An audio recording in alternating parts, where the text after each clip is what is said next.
Здравейте, хора! Това е първият ми урок, който пускам в моята Facebook страница за уроци и обработки. И този е специално за Емили Дончева, която не пожела точно конкретна обработка.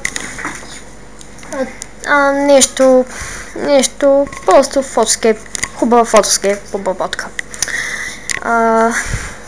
Сега ще ви покажа това, което ви трябва, за да я направите успешна. Ето тук сами. Значи ще ви трябва ето такъв фон. Чакайте да зареди. Извинете за бавния ми компютър. Ето такъв фон. Може да не е същия, но аз всъщност ще ви дам ресурсите, ако някой ги поиска на лично съобщение, да ми пише просто. Аз ще му ги дам. Така, това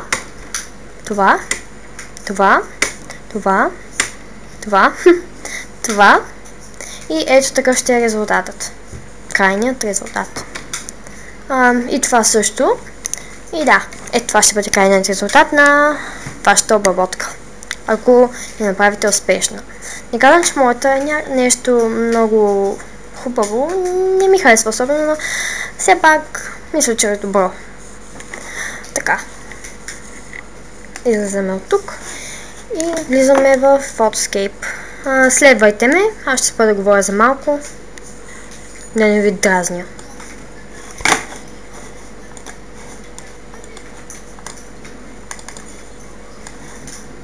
Но първо ще извадя това, за да ми е по-лесно да ги намирам.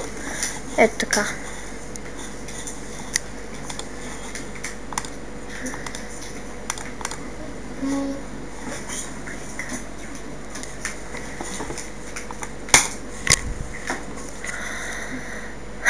Това е първият фон, който ще ви трябва. Добре. Второто е ето това. Правите го прозрачно, за да не се вижда особено, да не се виждат самите цветове, да се вижда така като блясък, като дъга. Изглежда хубаво според мен.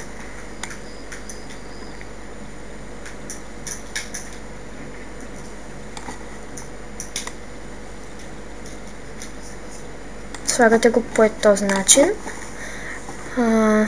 И натискате Slay Photos Object. Ето тук трябва да ви се намира. Обектът е недостъпен за тази фотография или рамка. За да се покаже обекта, бъдещата фотография трябва да бъде разширена. Добре. Ето тук ще ви се покажат някакви очертания, понеже това, което сложих отгоре, е малко по-широко и затова се получават такива очертания. После ще ги махнем, ако ви дразнят. Пък и той за предпочитане да се махнат. Сега тези облачета слагаме. Правим ги също така прозрачни до край.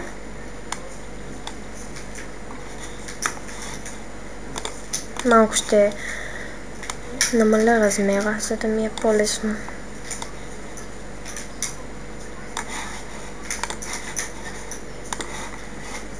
Така, сега изрязваме, за да не се виждат ето тези лави очертания.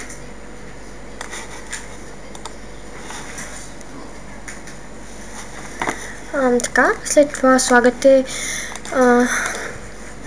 PNG-то на Селена Гомес. Ето това. Не е нужно да е на Селена Гомес, аз просто така показвам урока. Може да е на някоя друга звезда. По ваш избор, нали? Slay Photos Object. Сега записвате резултатът. Запиши като. И ги записвате в Photoscape Tutorial. Аз поне такава ми е папката за записване. Photoscape Tutorial.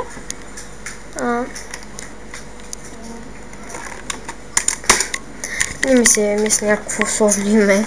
Все пак не е важно. Сега другата програма, която ще ни трябва, е Pixel Editor. Open image from your computer.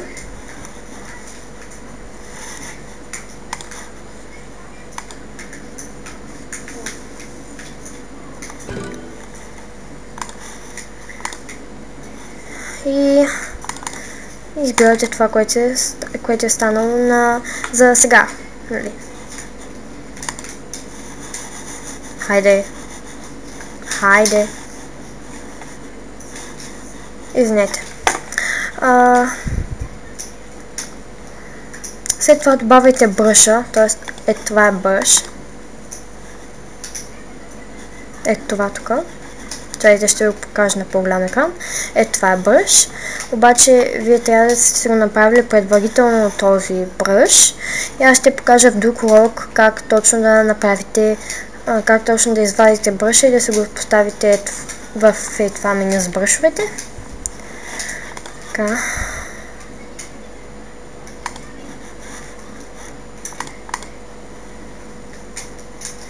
Що се получи така?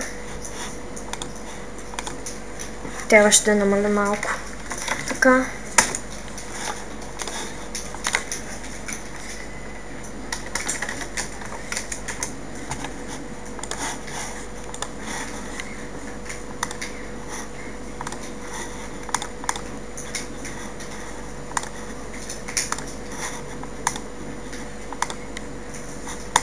Така, извинете за това, което стана малко объркване с разни неща тук. Трябва и така да сложите бръша или по-нагоре май ще е по-добре.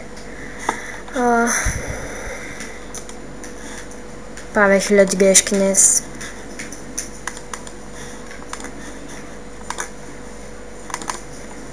Така. Ето, готово. След това добавяте другите точки, ето тук, отдолу. Ето така. Готово. За сега сме много добре. Запазвате и слагате някакво доста високо качество, за да се получи добре обработката.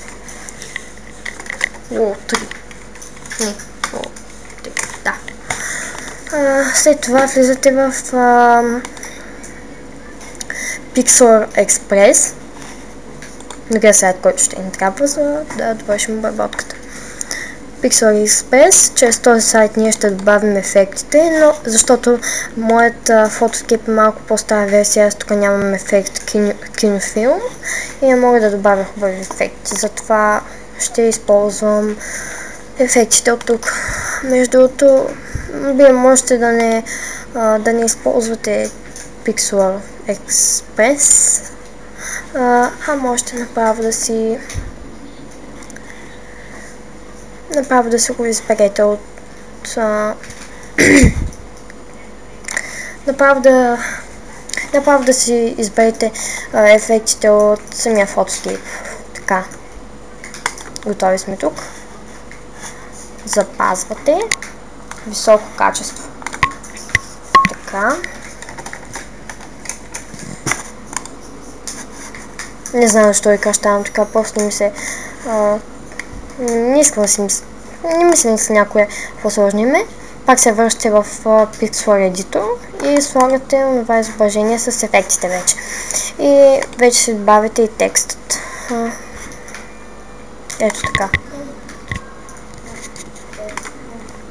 Избирате си ефектът и пишете там нещо.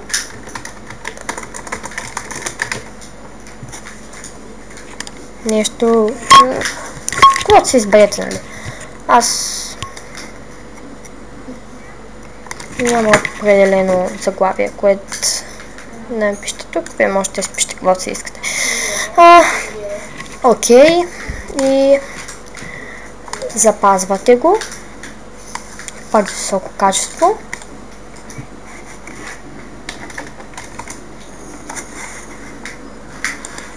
И се връщате пак в Photoscape.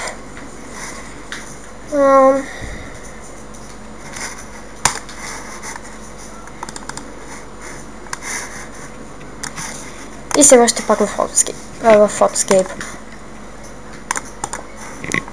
Слагате си там 10 стигнали. Ето. Това е за сега. И това е последното нещо, което ще правим. да добавим тези птички, които са просто допълнение. Защото фона е в принцип много празен и не изглежда много добре, затова добавих тези птички, иначе нямаше да ги слагам.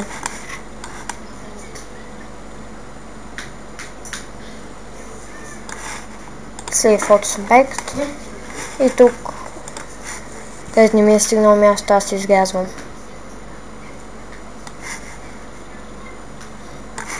Толкова. И ето това е крайният резултат. Това трябва да се получи, ако сте работили правилно. И надявам се да ви хареса. И да, прави се доста бързичко. Няма нещо много трудно, което да ви затруднява. Само смяната на програмите от време на време беше много объркващо. Не че беше объркващо, просто беше досадно постоянно се връщаме и да сменяме програмите. И надявам се да ви хареса. Ако искате някой друг урок, можете да пишете на следващата публикация, която ще публикувам след малко. И пак казвам, надявам се да ви хареса. Чао!